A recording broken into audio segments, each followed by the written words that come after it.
Jesus escolheu 12 homens, os 12 apóstolos, para ajudá-lo a planejar e estabelecer a igreja.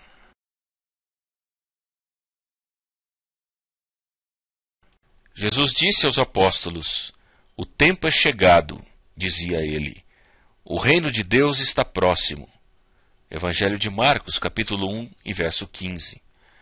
Ainda no capítulo 9 e verso 1 do mesmo evangelho, ele lhes disse: "Garanto-lhes que alguns dos que aqui estão de modo nenhum experimentarão a morte, antes de verem o reino de Deus vindo com poder." Note que alguns dos apóstolos estariam vivos quando chegasse o reino dos céus. De fato, todos menos Judas estavam vivos quando veio.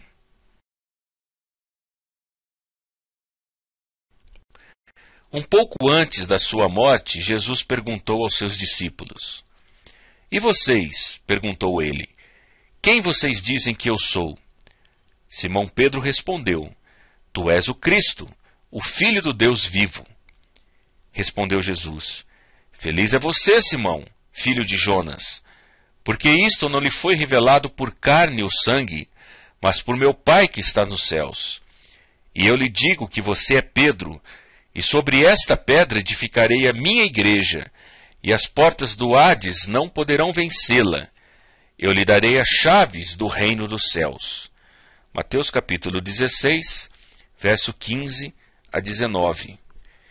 Concluímos desses versículos que Jesus edificaria sua igreja, a qual ele identificou como sendo o reino dos céus. Jesus viveu uma vida perfeita. Jesus demonstrou o poder divino. Jesus ensinou lições práticas. Jesus revelou a vida futura. E Jesus planejou a igreja. Mas Jesus foi rejeitado pelos seres humanos.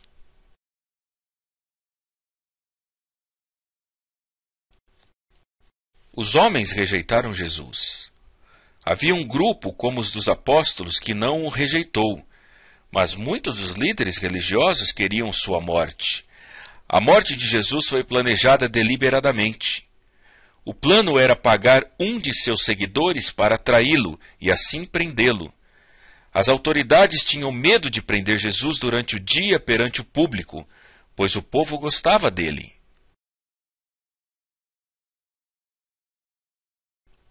Judas encontrou uma boa ocasião na noite em que Jesus estava orando no jardim do Getsêmani. Judas levou as autoridades e os soldados até lá.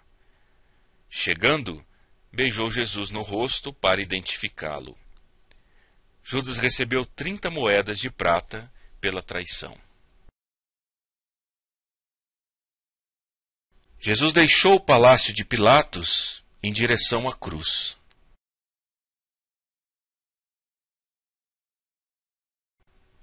Ali, entre dois ladrões, foi ele crucificado.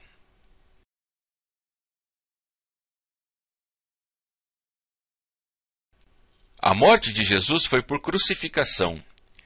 Veja o que a Enciclopédia Bíblica Internacional fala a respeito desta morte. O sofrimento causado pela morte por crucificação era intenso, especialmente nos climas quentes. O sangue que vertia das feridas abertas resultava em severa inflamação local, produzindo febre traumática que se agravava com a exposição ao calor do sol, a posição forçada do corpo e a sede insuportável. As feridas ficavam inchadas ao redor dos pregos e dos tendões partidos, e os nervos dilacerados provocavam agonia lancinante. As artérias da cabeça e do estômago ficavam sobrecarregadas de sangue, e uma dor de cabeça terrível e palpitante se seguia. A vítima da crucificação literalmente morria 1000 mortes. Não era raro sobrevir o tétano, e as convulsões subsequentes faziam abrir mais as feridas e aumentar ainda as dores, até que por fim as forças físicas se exauriam e a vítima mergulhava na inconsciência e na morte.